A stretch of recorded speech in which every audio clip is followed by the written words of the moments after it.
সকল বন্ধুদের নতুন একটা ব্লগে স্বাগত। আমাদের তিনজনের বহুদিনের ইচ্ছে পূরণ। আমার জীবনকালে তো আমি যাইনি, এবং আমার ওয়াইফ যে আছে তারও জীবনকালে এই প্রথমবার পুরী যাওয়া, ইচ্ছে পূরণটা হওয়া আর কি। মেয়েও তাই। তো আমরা পুরী স্টেশনে গিয়েছিলাম, মানে পুরী গেলাম আর কি। হাওড়া পুরী সুপারফাস্ট এক্সপ্রেস 10টা 40-এ হাওড়া থেকে ছাড়ে। তারপর সেইটা মোটামুটি 7:30টায় শিডিউল টাইম পুরীতে ঢোকার। আমরা মোটামুটি 8টা নাগাদ ওখানে পুরীতে পৌঁছালাম। তো স্টেশনের বাইরে বেরিয়ে এসে আমরা অটোতে করে দরদাম করে 160 টাকা নিল।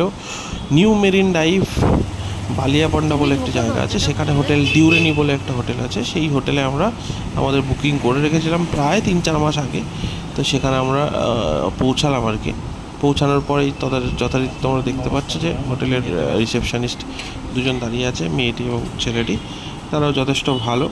ওভারঅল হোটেলটা সম্পর্কে পরে বলবো। যাই হোক, তারপর ওখান থেকে কোনো রকমের ঢুকে একটু ব্রেকফাস্ট করেই আমরা লাফ দিলাম, চলে এলাম সমুদ্রের ধারে। সমুদ্রের ধার থেকে একটু লাফালাফি করার পর চলে এলাম আমরা রেস্টুরেন্টের ভিতরে। আসলে ব্যাপারটা হচ্ছে ওই রেস্টুরেন্টের অ্যাম্বিয়েন্সটা এত ভালো ছিল যে লোভ সামলাতে পারিনি রেস্টুরেন্টটাকে ভিডিও করার আর কি।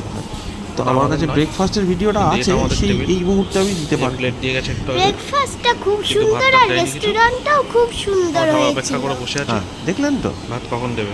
তো এরপর যেটা হয়, দুপুরবেলা 1-1:30 নাগাদ আমাদের পেটে রাহু ভর করে, প্রচণ্ড খিদে পায়। এই একের পর এক খাবার চলে আসছে। আমি, মেয়ে আর তার মা তিনজনে মিলে খাবারের জন্য একদম ঝাঁপিয়ে পড়ি। মেয়েটি আমাদের সার্ভ করে দিচ্ছিল, এই মেয়েটি আর কি। তো চেষ্টা করছিলাম যে কত তাড়াতাড়ি ও দিয়ে পালাবে, আমরা গপ গপ করে খাবো।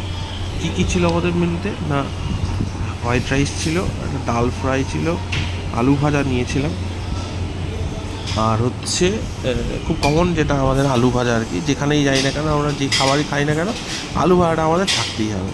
তার সাথে সাথে ছিল একটা আমাদের পার্শে মাছের ঝাল, এবং ওই যে বড় যেটা দেখতে পাচ্ছ পার্শে মাছের ঝাল। আর একটা নিয়েছিলাম আমরা মিক্স ভেজ, আর তার সাথে ছিল হচ্ছে পমফ্রেট, তাওয়া পমফ্রেট।